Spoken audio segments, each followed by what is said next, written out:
What's interesting is that this device is the vector for noise.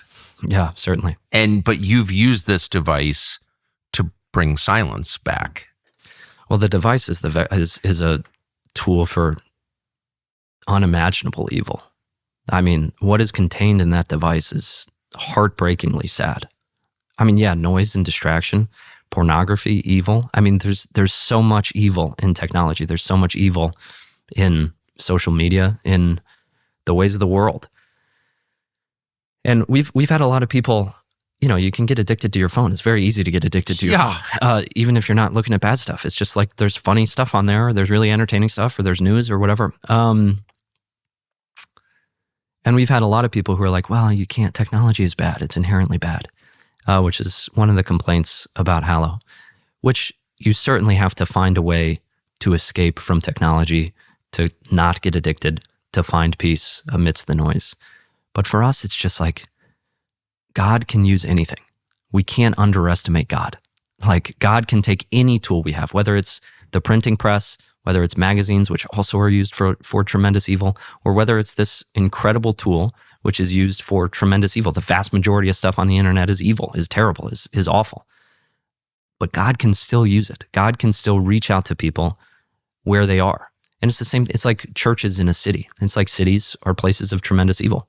There's a lot of sad things that happen in cities, but God can still reach out to people who live in cities with beautiful churches and invite them into a relationship with Him. And it's the same thing with this. It's our job as Christians is to work within the world and to reach out to people where they are. And sadly, where they are is in their phones. And we've seen just time and time again where God can reach out to people through their phone and change their life. It's just it's a beautiful thing for us to get to be a part of. And we have this incredible privilege to get to be in this position where we get all these stories from people whose lives have been changed.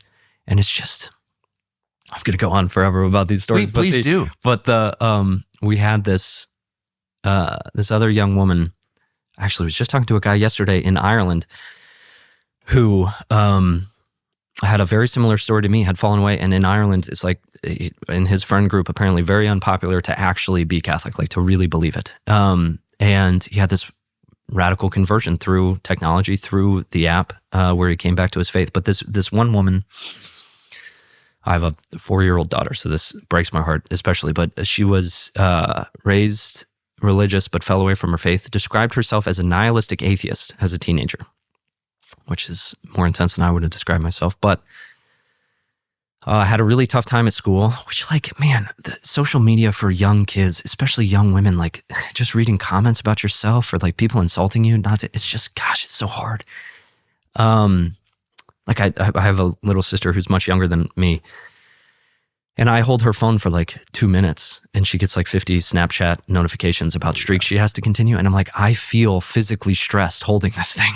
And so for young people just in today's world, it's just so hard. But anyway, this young woman was a teenager. Her mom was worried about her. She made her download Hallow onto her phone and created an account. And the young woman became so depressed that she decided to end her life when she was 15. And so she climbed into her bathtub and filled it with, she did a bubble bath because she said she wanted it to be a pretty death, heartbreakingly so. And right before she went through with it, she said, "Look, God, I don't believe in you. I'm an atheist. I don't believe in you." She looked up at the ceiling. "But if you are real, I will give you one last chance. This is your shot. Prove it to me."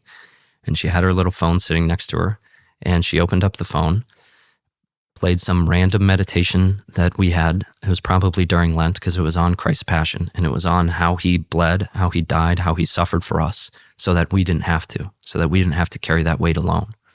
And she said, "I don't know what it was, but I realized in that moment that Christ was there with me in the room. He held out his hand, he picked me up out of the bathtub, and I dedicated the rest of my life to serving him. And for the last 3 years, I've been serving as a missionary in the inner city for Christ. And I just wanted to let you know I'm confident I would have ended my life that night had it not been for the grace that God gave me through this app," which is just like, man, all these stories, but it's about how God can use the thing that is most destroying us for his good and can reach out to you through it and transform everything, even bad stuff. He can transform it for his good. Like, we can't underestimate the power of God. So yeah, for us, I think people have to be disconnected from their phones. My kids don't have phones and won't for a long time, but God can use technology, and there's a lot of really cool parts about technology. You get to pray on a retreat with Father Mike Schmitz or some great pastor or leader for 10 minutes in the comfort of your own home. Whereas without that, you'd have to pay, a good chunk of money to go on a retreat once a year, maybe.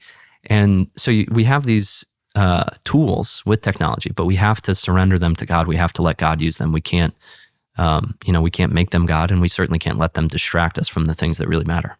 Who's Father Mike Schmitz? Father Mike Schmitz is incredible. Love Father Mike.